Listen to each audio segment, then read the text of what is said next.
그런데 그 이순신을 또 한 번 눈물 짓게 만드는 사건이 또 터져요. 또요? 또 터져요. 또? 그게 누구 때문에 그랬느냐? 원균? 바로 원균 때문에. 아, 거 봐. 원균과 이순신은 정말 달라요. 기본적으로 원균은 무인 집안이에요.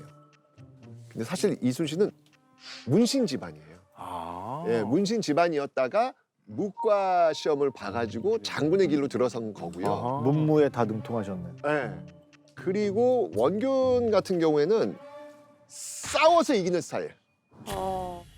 가자! 가자. 이런 스타일이면 이순신 장군은 굉장히 꼼꼼하고 늘 생각하고 늘 계산하면서 움직이는 스타일. 느낌이 좀 다르죠? 많이 달라요. 다르죠? 네. 예, 그러니까 전투에 임하는 그런 어떤 그 마음 자세도 좀 달랐고요. 그리고 제일 큰 게 뭐냐면 식성이 달랐어요. 식성이요? 예. 원균의 식성의 기록을 한번 제가 읽어드릴게요. 조경남이 남긴 난중 장록의 기록에 보면 이런 말이 나옵니다. 놀라지 마세요. 네. 왜요? 자, 원균은요 한 끼에 밥 한 말. 밥 한 아? 말은 말? 네, 한 말은 10공기입니다. 10공기. 10공기입니다. 10공기. 투버였어요 옛날에? 원균 투버설. 원균 투버였다.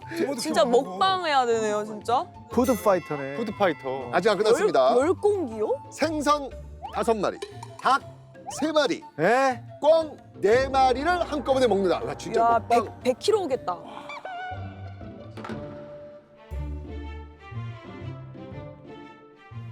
그럼 덩치가 네, 이만했겠네요? 그래서 몸무게 거의 한 100kg에 육박했다라고 그렇겠다. 이제 추정이 될 정도로 그러네요. 정말 음식을 많이 먹는 스타일. 음흠.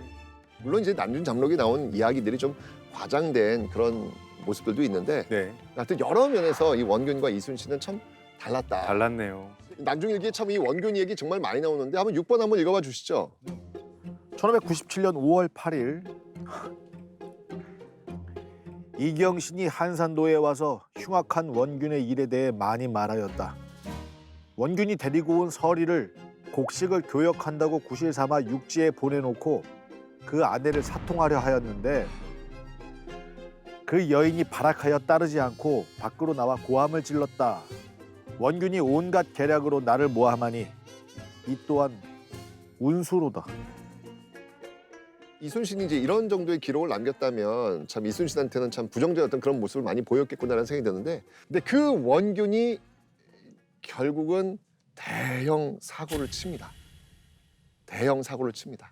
이순신 장군이 제가 얘기했잖아요. 이렇게 이 음식을 먹으면서 버티고 있었던 이유는 뭐라고 했습니까? 수군. 수군이었잖아요. 천하무적 수군이었잖아요. 천하무적 조선 수군이 전멸을 당합니다. 전면. 이게 바로 이순신의 세 번째 고난의 길입니다. 정말?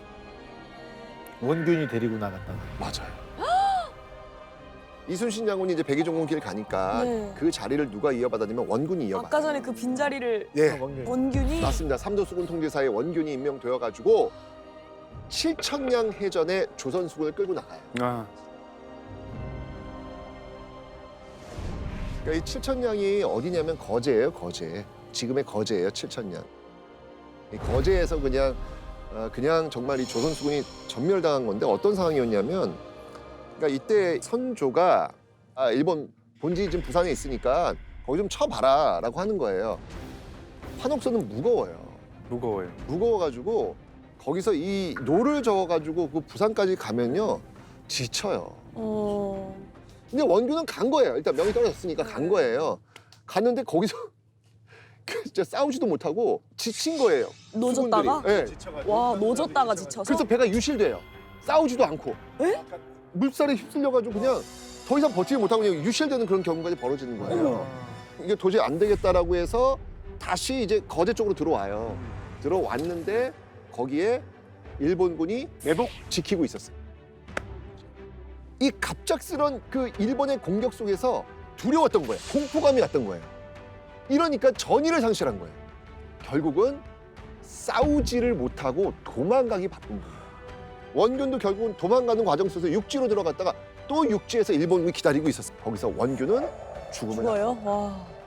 와. 그리고 조선 수군은 완벽히 괴멸당합니다. 이게 그 유명한 7천량 해전.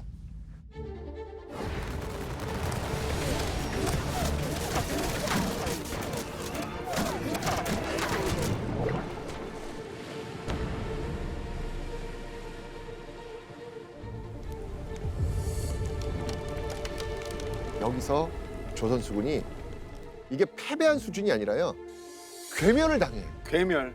괴멸을 당해요. 와. 이런 일이 벌어지는데 이 소식을 이순신이 들었으면 어땠을까요? 화병 나서 돌아가시겠어요. 진짜 진짜로. 그렇게 한 명도 사상자 안 내려고 그렇게 노력하셨는데. 몸 고문 때문에 무너졌죠. 어머니 돌아가셔서 정신 무너졌죠.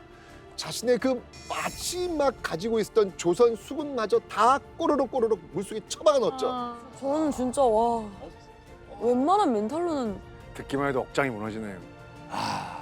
사실 임진왜란 때 70척이 안 되는 배를 160척에 늘려놓으신 거잖아요. 그럼요. 정의재란 준비하면서. 그럼요. 근데 한 방에 무너진 거예요. 한 방에 그냥 다 무너진 거예요. 약간 잘 쌓아놓은 탑 한 번에 누가 다 무너뜨린 느낌일 것 같아. 아무튼 그런 상황으로 지금 이순신이 정말 자신 인생에서 가장 고통스러운 순간을 지금 맞이하고 있는 거죠. 이게 그냥 일반 회사 같으면 그만두면 될 일인데 이건 뭐 나라를 포기할 수가 없으니 뭐. 근데 그렇게 조선수군이 괴멸됐잖아요. 네. 그때 선조가 어떻게 했을까요? 또 그 비겁한 그렇죠. 선조는 이순신에게 또 이렇게 도와달라고 또 베깅을 했겠죠. 내용이 있는데 한번 선조도 하셨잖아요. 그 선조로 빙의하셔가지고 이순신에게 한번 알려봐 주시기 바랍니다. 왕은 이와 같이 이르노라.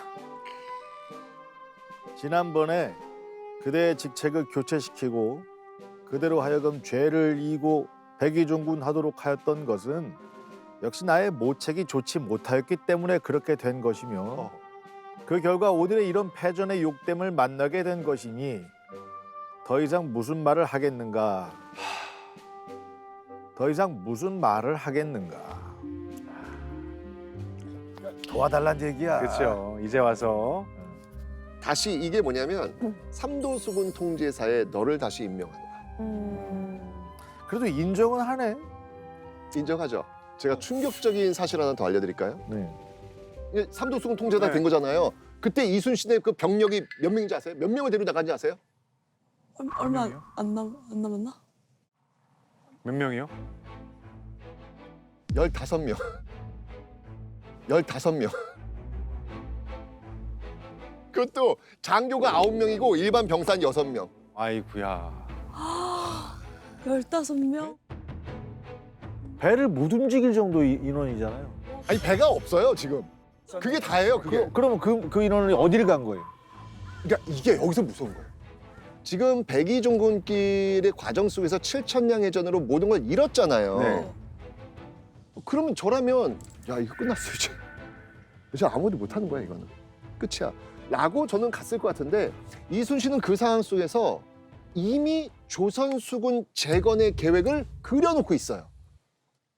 이미 그려놓고 있는 거예요. 이 조선수군을 재건하는 데 있어서 제일 중요한 3요소. 식량, 네. 배, 그리고 군사. 군사.